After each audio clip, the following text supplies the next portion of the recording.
As we all know, Mace Windu was supposedly killed off in Episode 3, Revenge of the Sith, when Anakin cut off his hand and Palpatine electrocuted him, thus making him fall out of the building. Many of us while watching that thought immediately that he was dead, but George Lucas as well as Samuel L. Jackson seemed to disagree with this, and for a good reason.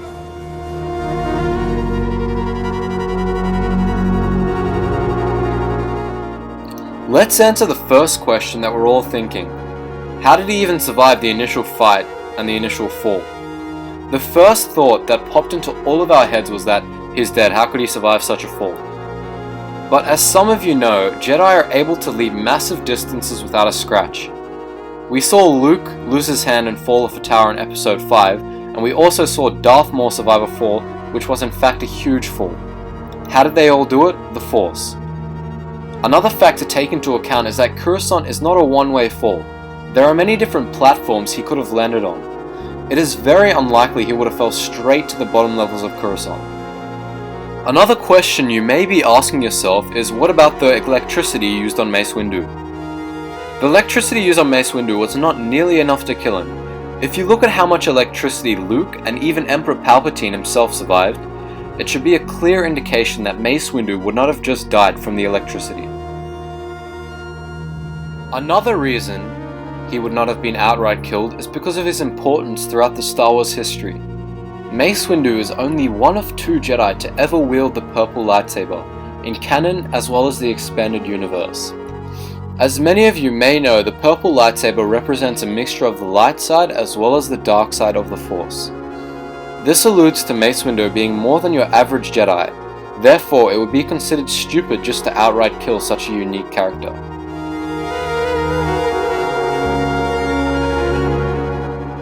Another question that may have graced your minds is, what would have Mace Windu done after he had survived the fall? As we all know, Anakin severed Mace Windu's right hand, therefore he would have had to go to the underworld of Coruscant to get a bionic hand. After he received this bionic hand, certain theories suggest he tries to flee to his homeworld of Huran Kal, after hearing of the fall of the Republic. In this theory, Mace Windu stays on the light side of the Force. Other theories say he was likely on a path to the dark side.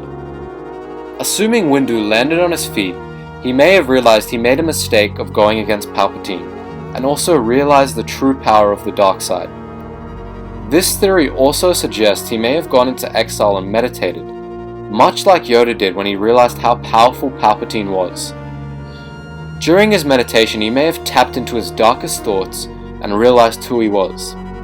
As the dark side thrives on selfishness, he wouldn't have dared challenge the Emperor again, therefore staying in seclusion and burying in hate. In this theory, Mace Windu supposedly returns as a bad guy. Final analysis. After reading through all the facts, I have come to conclude that Mace Windu is still very much alive. The only question to be debated is, will he even return? And will he return on the dark or the light side? I very much think that Mace Windu would have survived his initial confrontation because of how the Jedi were trained and how they can all leap and fall long distances without being hurt. In my opinion, I believe if Mace Windu does make a return, he will return still a Jedi, on the path of the light side. Although he didn't return to help with the actual rebellion against the Empire, I believe there are various reasons he could not return to help them fight. I'd like to know your opinion, so let me know what you think in the comments. If Mace Windu were to return, would he return on the light or the dark side?